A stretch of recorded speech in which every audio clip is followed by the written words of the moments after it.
Sí, sí, sí, ¿ustedes me escuchan? Sí, sí, fuerte y claro. Bueno, simplemente hacer una reflexión. ¿Qué opinión tienen ustedes? Nosotros como trabajadores de la CTA tenemos una mirada, más que somos de ATE, no ha sido para nuestro punto de vista un año muy positivo, al margen de la pandemia, porque parece ser que la pandemia le rendimos tributo a todo lo que nos pasa, es culpa de la pandemia. Así que bueno, queremos ver también tu punto de vista. ¿Qué reflexión haces a este año de gestión del gobierno de todos? Mira, hay varios elementos para poder hacer un balance. Hay varias aristas. La primera que uno tendría que pensar es que fue un fracaso en todo lo que se propuso, lo cual marca un verdadero récord, eh, no sé si en la historia argentina, pero sí en términos contemporáneos a nivel mundial. Es decir, difícilmente encontremos durante 2020 un gobierno con tan malos números. Pero la pandemia, che, no tiene nada que ver.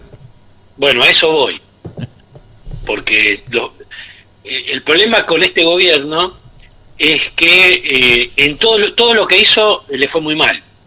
Y todo lo que hizo le fue muy mal, no en términos absolutos, ni en relación con el gobierno anterior, sino que le fue mal en relación a otros gobiernos que asumieron los mismos problemas que este gobierno. Vamos a ponerle números a esto. Uh-huh. La economía mundial tuvo una caída de alrededor del 4%, a excepción de China.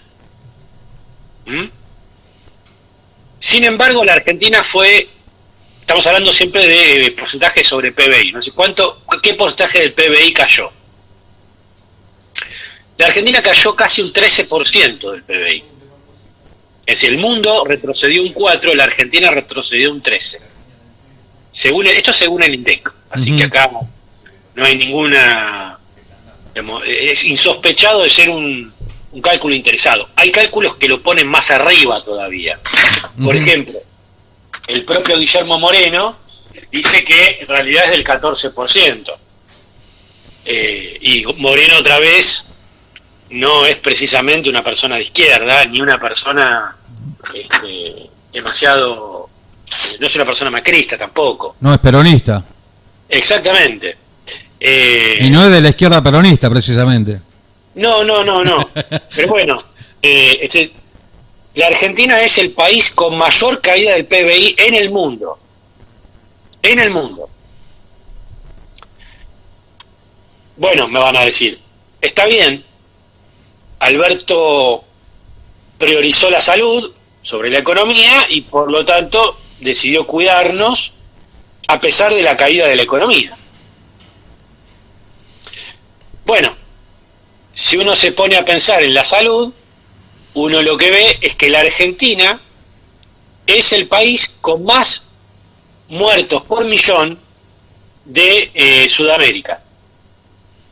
Es el séptimo país en el mundo de muertes por millón.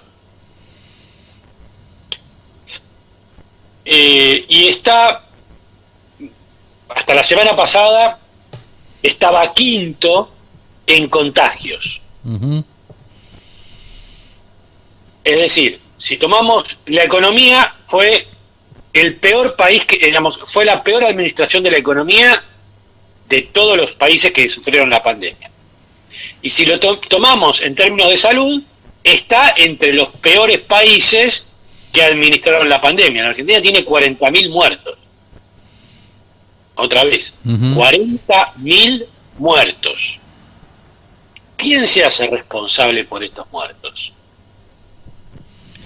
Y la explicación de por qué la Argentina tiene tantos muertos por millón, por qué ocupa el top 7, si querés, del ranking mundial de mayores muertos por millón, tiene que ver con que la Argentina optó por la estrategia Bolsonaro, con la diferencia de que ya sabemos cómo es el peronismo. El peronismo tiene casi genéticamente la estrategia de decir, salvo contadas excepciones, tiene la estrategia de decir todo lo contrario de lo que hace. Eso en el mejor de los casos, en otros casos directamente no lo admite. Pero la Argentina, digamos, Alberto no dijo es una gripecinia, pero actuó como si realmente lo fuera. La Argentina, salvo para el caso de la educación, mandó a todo el mundo a trabajar. Nosotros teníamos fotos del Sarmiento abarrotado en mayo. Uh-huh. Luego directamente abrió absolutamente todo y bueno, así estamos.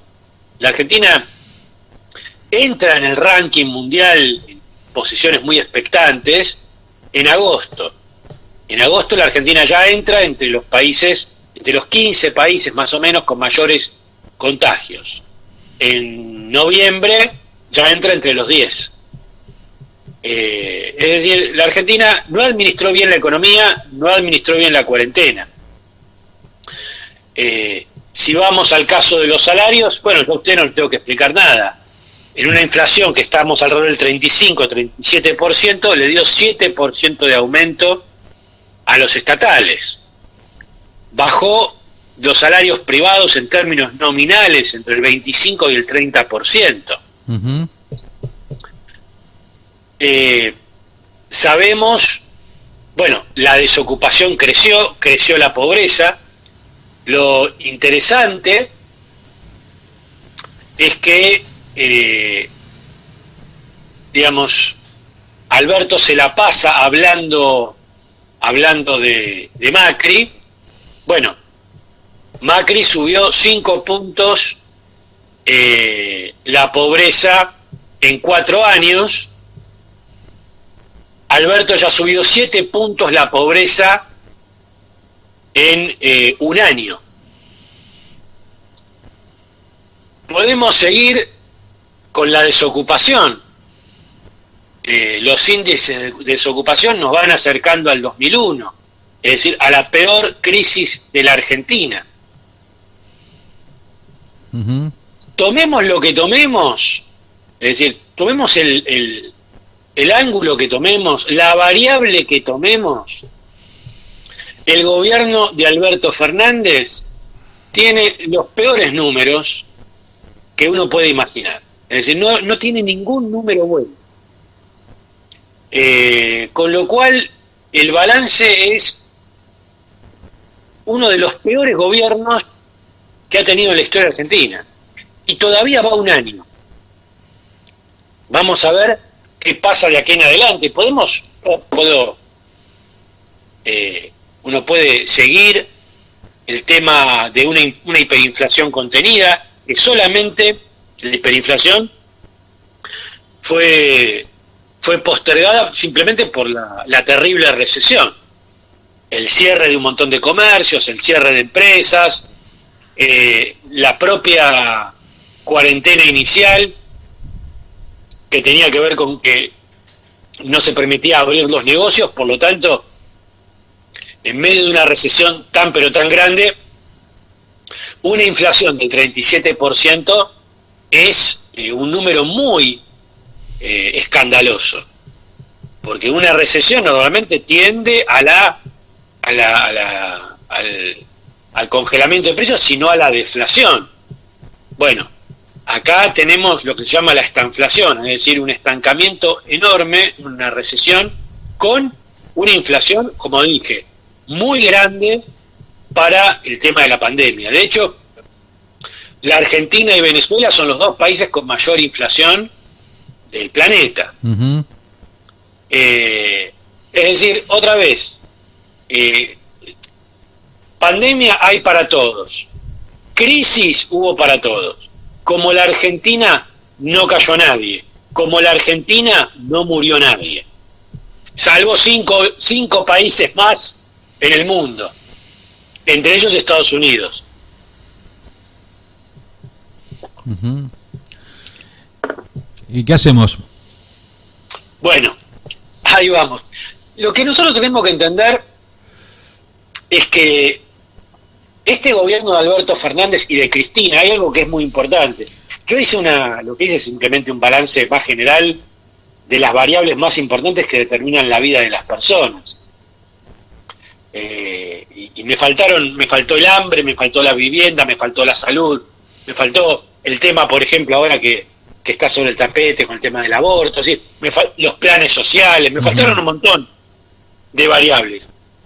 Pero con esas uno ya tiene eso. Hay otras cuestiones que tienen que ver con la política. ¿Qué hacemos? Bueno, lo que es importante es entender que el gobierno de Alberto Fernández es parte de una cadena de gobiernos que pertenecen a una clase social y que tienen en la Argentina un Estado cada vez peor y cada vez obligando a que nos acostumbremos a estar peor. O sea que en este marco de 37 años de democracia, la alternancia llegó a esto. Yo diría que es algo más que la alternancia democrática, tiene que ver con el capitalismo, tiene que ver con una clase social que gobierna hace 200 años. Yo voy a dar un ejemplo, las villas miseria, por ejemplo, la población que vive en Villa Miseria. Estamos hablando de 4.200 villas miserias en todo el país, que son más o menos 330 kilómetros cuadrados, o sea, una ciudad y media una ciudad de Buenos Aires y media. Uh-huh. Ahí viven 3 millones de personas, o sea, más o menos la población de Córdoba o de Santa Fe, de acuerdo al censo 2010, ¿sí? O la propia ciudad de Buenos Aires. Es decir, esa es la población que nosotros tenemos de Villa Miseria. Y lo que es más interesante es que la mitad de esas villas miserias nacieron después del 2001. Después del 2001. Es decir, básicamente bajo el kirchnerismo. Y un cuarto de ese total, o sea, la mitad de esa mitad, son posteriores a 2010. Es decir, lo que estamos viendo es un fenómeno que se está agravando y que vimos un chispazo en Guernica. Uh-huh. Claro, digo chispazo porque la ocupación de Guernica es una de las tantas ocupaciones y es uno de los tantos problemas, porque no solamente tiene que ver con Guernica, tiene que ver con zona norte, tiene que ver con zona oeste, tiene que ver con La Plata. La situación en La Plata y el Gran La Plata, toda esa zona, es angustiante. Rosario, el Gran Rosario, las ocupaciones que hay en Rosario. Mar del Plata, Córdoba, es decir, estamos con ocupaciones en todo el país. El Gran Mendoza. Exactamente. Ahí tenemos eso. Nos hemos acostumbrado a las villas miserias. Las villas miserias vinieron no solamente para quedarse, sino para expandirse. Pensemos en la desocupación. Con la soja a $750, es decir, con la renta agraria en términos de volumen más grandes de la historia, y durante unos 10 años, el kirchnerismo llevó la desocupación al 25%. O sea, a los niveles de los 90. Es decir, lo mejor que puede hacer el capitalismo argentino es el 25% de la desocupación. Hoy está mucho más alto. Los planes sociales. Los planes sociales es lo peor que le pasa a la clase obrera. Porque, por dos motivos. Primero, el plan significa no te doy trabajo. El plan significa vos no vas a vivir bien nunca. Nunca te voy a dar condiciones para vivir bien. Cuando digo vivir bien es tener una casa, tener un sueldo. Sí, se entiende. Vivir bien, poder armar una familia. Vos pensás que un soltero con un plan social o una soltera con un plan social pueden formar una familia, pueden tener un hijo, planificar algo. No. El plan social es vos vas a ser un paria toda tu vida. Es más, vas a ser un paria que me va a agradecer a mí que te doy el plan y no te dejo morirte de hambre. Ahora haré una pregunta. Sí. En su momento, nosotros como CTA Autónoma planteábamos la redistribución de las horas de trabajo, es decir, plantearle a las grandes empresas, te estoy hablando de la CTA ya originaria de los 90, sí, en pleno menemismo, la creación de un cuarto turno para crear trabajo genuino, porque no estábamos de acuerdo con el plan que le había alargado Duvalde para dar respuesta a la crisis del 89. Y fueron pasando los gobiernos y demás, se hizo una reforma constitucional en el 94, jamás nos dieron pelota con el tema de la distribución de las horas de trabajo a las grandes empresas y siempre priorizaron planes sociales. Llamate Plan Trabajar, ya hacen lo que se te ocurra. Pareciera ser que a los partidos mayoritarios, que los trabajadores sean parte de la clase obrera asalariada no les calienta. El tema es que el plan social además tiene algo que es fantástico para la burguesía. Es trabajo prácticamente gratuito. Precarizado. La mayoría, claro, porque la mayoría de los planes sociales tienen contraprestación laboral. Exactamente. Imagínate un intendente que tiene que hacer una obra. ¿Qué va a hacer? ¿Va a contratar gente en blanco y en planta como trabajadores de obra de la municipalidad? ¿O va a utilizar a la gente del plan social? No, te la va a tercerizar con los planes con los planes de trabajar. Exactamente, con los planes sociales le pago 2 mangos con 50 y además cuando termina la obra lo echo. Ya está. Pero es una bicoca. Entonces, lo que digo en los planes sociales, el trabajo en negro, la precarización, el desempleo, eso llegó para quedarse. La inseguridad que sufren los trabajadores, porque la inseguridad la sufren los trabajadores. Obviamente, sí, no, el cajetilla que vive en un canticlub no le pasa un carajo. No le pasa nada. Entonces, es un problema. La inseguridad, todo esto llegó para quedarse y cada vez está peor y cada vez nos acostumbramos a algo peor. Por lo tanto, la salida es dar un golpe en la mesa. En algún momento alguien tiene que golpear la mesa y poner una solución definitiva. ¿Y cuál es la propuesta de ustedes como Razón y Revolución? El socialismo. Ajá, muy bien. Yo suscribo con vos el socialismo. Ahora, ¿cómo lo hace que se...? Me parece bien, por eso vamos a esto. Por ejemplo, yo milito por una patria justa, libre y soberana, la patria socialista, y esa consigna no se la regalo a los peronistas, también lo hacemos los trabajadores independientes. Ahí vamos al caso. Vos me decís, la CTA peleó por un cuarto turno. Está bien. Digamos, hemos hecho marcha grande del trabajo, no sé si vos te acordás, de Rosario a la capital planteando esa propuesta. Hemos hecho, yo sé que muchos desestiman lo que fue el FRENAPO, yo lo voy a reivindicar mientras viva. Planteamos el FRENAPO en el marco del Frente Nacional contra la Pobreza, planteamos esa agenda. Ninguno de todos los que después se postularon en nombre del peronismo, el socialismo, como carajo se quiera llamar, lo llevaron a cabo. Uno porque nos decía que era un programa reformista, otro que no, la correlación de fuerza, la táctica, la estrategia. Y acá estamos. A ver, ahí hay una serie de problemas. Vamos a dejar esa discusión. Yo creo que el FRENAPO ahí se equivocó y la historia le mostró que se equivocó. Pero no importa, vamos a dejar eso. Eso no opiniones. Yo lo que te digo es, vos tenés una pelea por el cuarto turno. Sí. Bueno, en términos sindicales, yo estoy en un sindicato y el sindicato pelea por un cuarto turno, está bien. El tema es, a nivel político, eso no alcanza. A nivel político hay que dar otra respuesta. Es decir, lo que hay que hacer es expropiar al conjunto de la burguesía y centralizar la producción, porque hay que hacer un país viable. Ahora bien, acuerdo con ese debate, pero ¿cómo rompes el sentido común de las grandes mayorías que te dice que todos esos cambios que vos planteás se hacen a través del voto y votando cada 2 años? Bueno, a ver, acá hay una cuestión. Primero hay que plantear un programa viable, que es lo que la izquierda no tiene. Cuando vos a la izquierda le decís, ¿cómo vas a gobernar el país? Y te dice, el socialismo. Bueno, pues ¿qué es el socialismo? ¿Cómo vas a gobernar el país? Nacionalización del comercio exterior. Es una estupidez. ¿Por qué es una estupidez? Y porque básicamente, ¿qué significa nacionalizar el comercio exterior? Que esté en manos de las mayorías populares, que esté en manos de otra visión política. Es que eso no... a ver...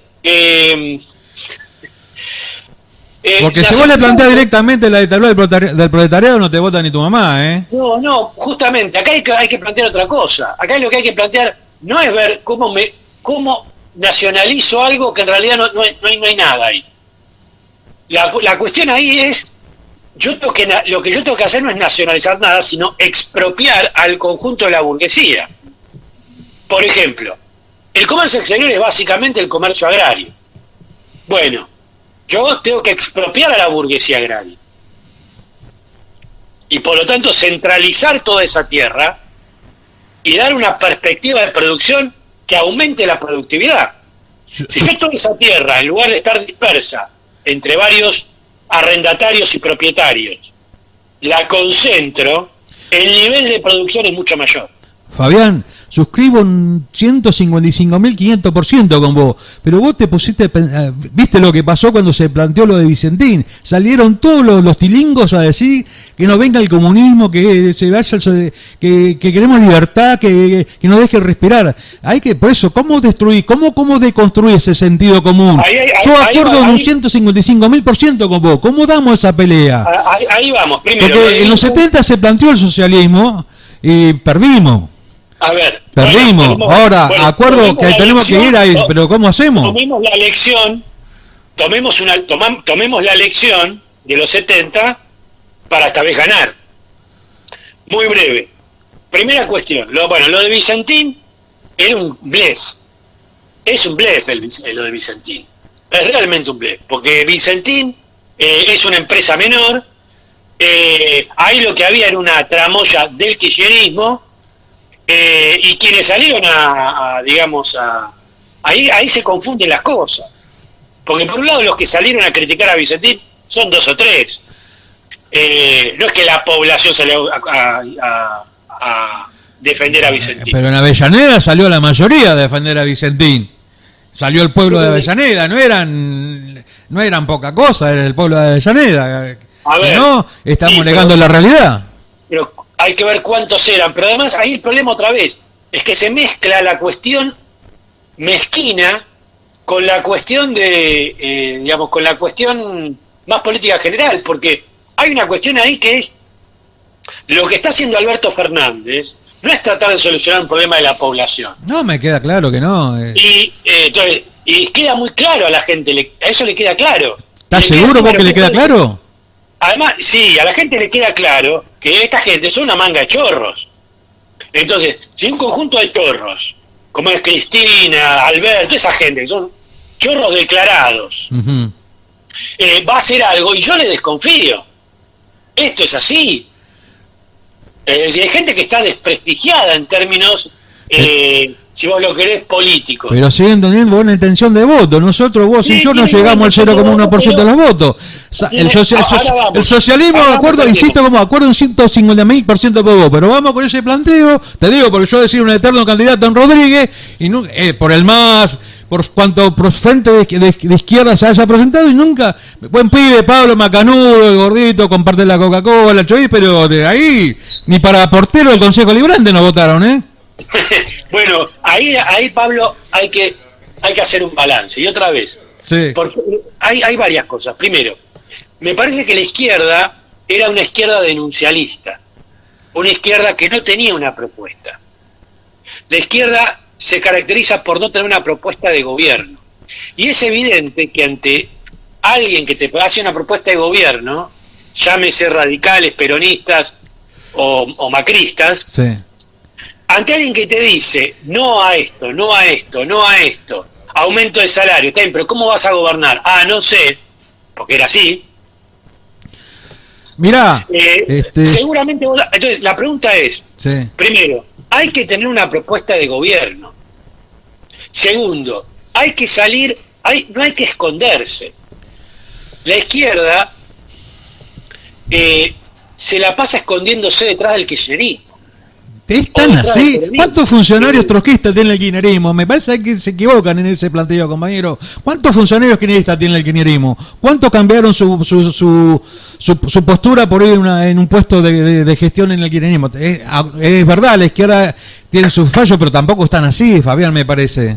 Cuando la izquierda marcha durante 4 años con el kirchnerismo, en un frente anti-Macri, cuando la izquierda sale a defender a Debido, cuando la izquierda sale a decir que ¿Qué fuerza política defendió a De Vido? El PST no lo hizo, el Partido Obrero tampoco lo hizo, la izquierda socialista tampoco lo hizo. No, lo hizo el FIT. El FITU defendió a De Vido. El FITU defendió a De Vido. Y en su momento defendió a Vudú. Mira. Y defendió a Milagro Sala. Y además, además de eso, bueno, como dije, marchó con el kirchnerismo todo el tiempo bajo el macrismo. Uh-huh. En la actualidad se negó a denunciar a Cristina, denunciaba a Alberto pero no a Cristina. Decía, por ejemplo, se la pasó diciendo que el problema es que no es que Alberto tiene un plan de derecha, sino que la derecha presiona a Alberto. Esa es la caracterización del FITU, del trotskismo argentino. Uh-huh. Y la creación del peronismo, del trotskismo argentino, es que el peronismo es una fuerza progresiva. Yo no pienso lo mismo, soy trotskista y no reivindico esa misma. Bueno, pero lo que dice el trotskismo argentino es que el peronismo es insuficiente, que no es suficientemente consecuente. No, ha sido muy consecuente. Bueno, eso es lo que dice el FITU, que el peronismo no es consecuente. Es decir, y si uno mira lo que ha hecho el FITU en todos estos años, incluso este año, es ir detrás del kirchnerismo, es tratar de seducir al votante kirchnerista, dicho por ellos mismos. No se habrán puesto no iba a decir una cosa, pero después se me va a volver en contra. Dale, seguí. Vos mirala a Miriam Bregman en C5N, que es una abonada C5N. Y mirá las cosas que dice. Y te vas a dar cuenta si está o no está detrás del kirchnerismo. Y eso redunda en que el FITU pierda votos, no gane. Cuando vos fijate que el sumum del FITU, el punto máximo del FITU en la votación, es el 2013, cuando se plantea como una fuerza relativamente opositora, porque la que gobernaba era Cristina. Cuando el FITU se empezó a kirchnerizar abruptamente, empezó a bajar de votos hasta llegar a menos del 2% y ser superado por Spert. Es decir, la kirchnerización hace que la gente vaya y vote al original y no la copie. Vuelvo a la pregunta original. ¿Cómo hacemos? Sí. Bueno, nosotros tenemos una propuesta para mañana. Mañana es el 20 de diciembre. Curiosamente, ninguna fuerza política sale a conmemorar ese gran hecho de la lucha de clases en la Argentina. Digo, ninguna de las fuerzas del FITU. Nosotros hemos hecho una convocatoria con otros partidos, el MIG de Castells, el MTR de Martino, otros partidos, para convocar una salida política. Una salida política que tiene que construirse, que es la Asamblea Nacional de Trabajadores Ocupados y Desocupados. Esa es la herramienta que parió el 2001, venía de las asambleas piqueteras, pero en el 2001 se conformó la Asamblea Nacional de Trabajadores Ocupados y Desocupados. Sí, me acuerdo. Esa asamblea, que fue el corazón de la rebelión, porque recordemos que Puente Pueyrredón, la lucha de Puente Pueyrredón, que era corta en realidad en todos los accesos a la capital y en todo el país, sí, fue votado en la segunda Asamblea Nacional de Trabajadores, que fue denunciada por Alberto Fernández por subversiva, sí, con una denuncia penal, no es que simplemente lo dijo en un medio.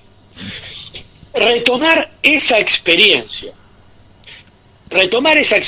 con un horizonte socialista, por una salida obrera y socialista, que se diga la palabra socialismo, que le digamos a la gente, la solución es echar a esta clase social que está fagocitando el país, que se está comiendo al país. uh-huh. Esa es la convocatoria a esa asamblea.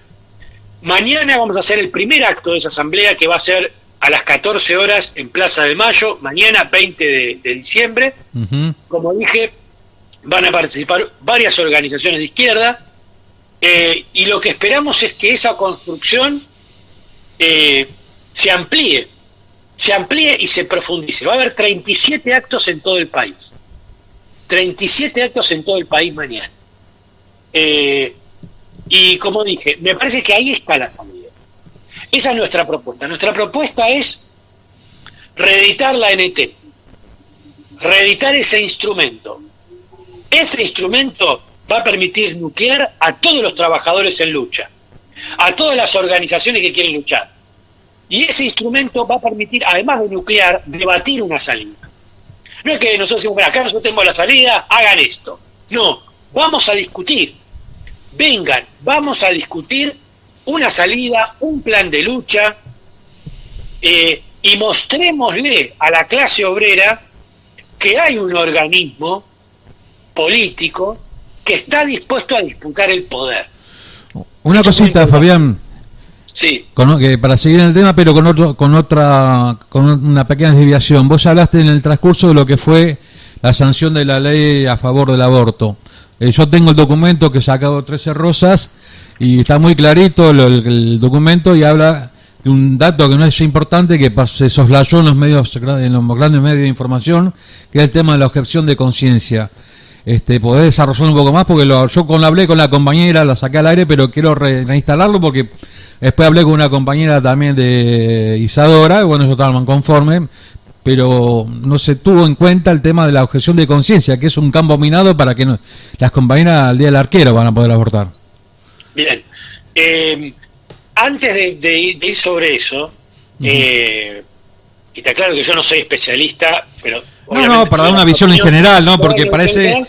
se lo celebró como victorioso, pero es un campo minado eso. Sí. Yo quería, si se puede... aunque sea terminar de leerte porque yo te hablé de algunos momentos que van a convocar mañana. Dale. Pero quería ver si podía contarte quiénes son, para que no se me escape nadie. Dale. Vamos a estar nosotros, Razón y Revolución.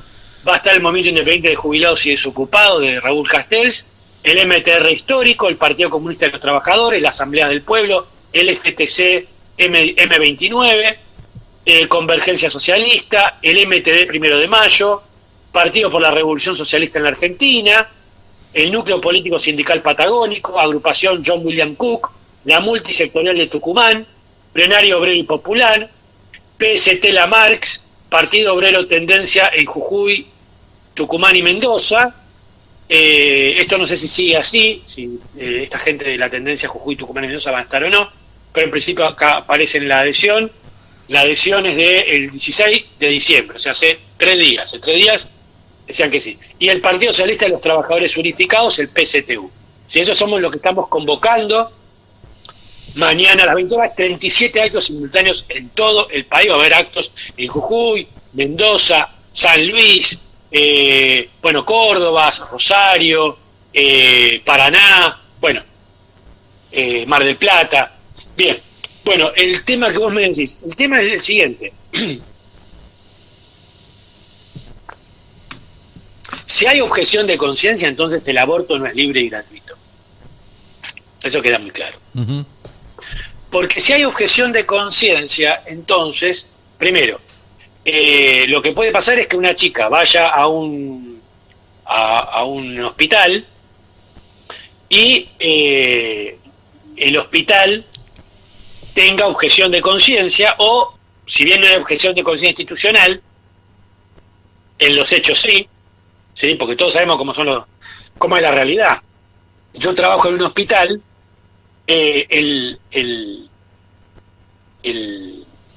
sanatorio no me dice nada formalmente, pero por lo bajo, si llego a hacer un aborto, me echan. Sí. Yo perdón que hago esta referencia, yo tenía un familiar que era chofer de larga distancia. Uh-huh.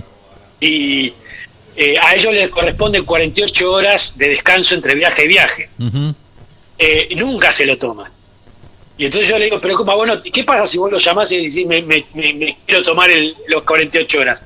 ¿Qué te van a decir? Tómatelo. Pero después no volvés más, me dice. Bueno, que todos sabemos cómo es, todo el que trabajó en algún lugar sabe cómo son. Bueno, acá es lo mismo.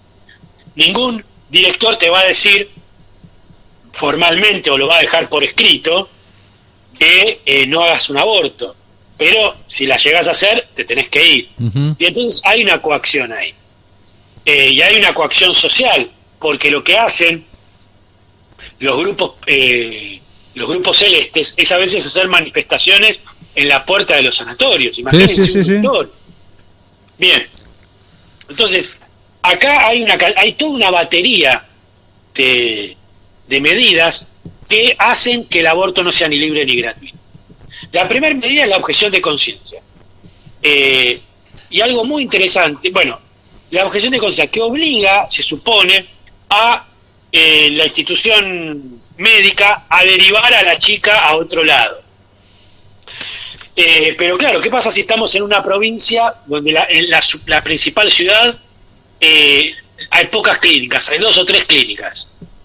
O públicas hay un hospital o 2 hospitales. Y los 2 tienen objeción de conciencia. ¿Qué pasa ahí?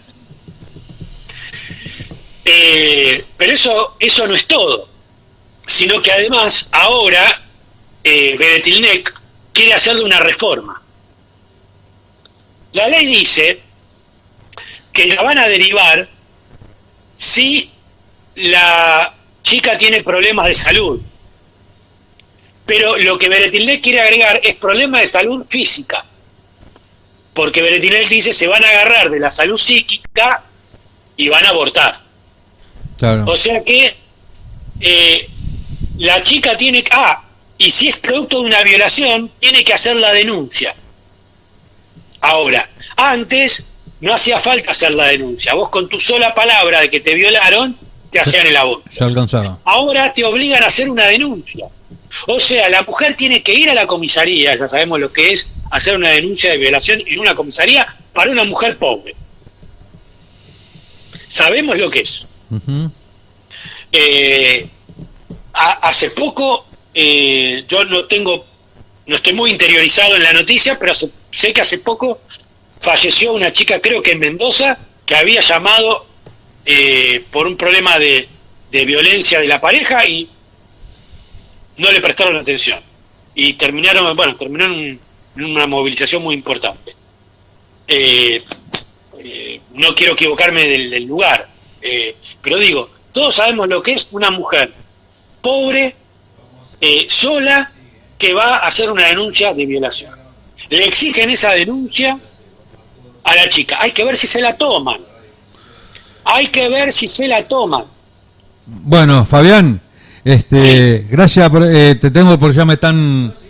Bueno. tengo que tocar otros temas. Muy claro tu balance, en líneas generales lo suscribo, pero vamos a tener que seguir debatiendo. Así que bueno, gracias por tu tiempo y te estaremos llamando en otra oportunidad. Dale, un abrazo. Un abrazo.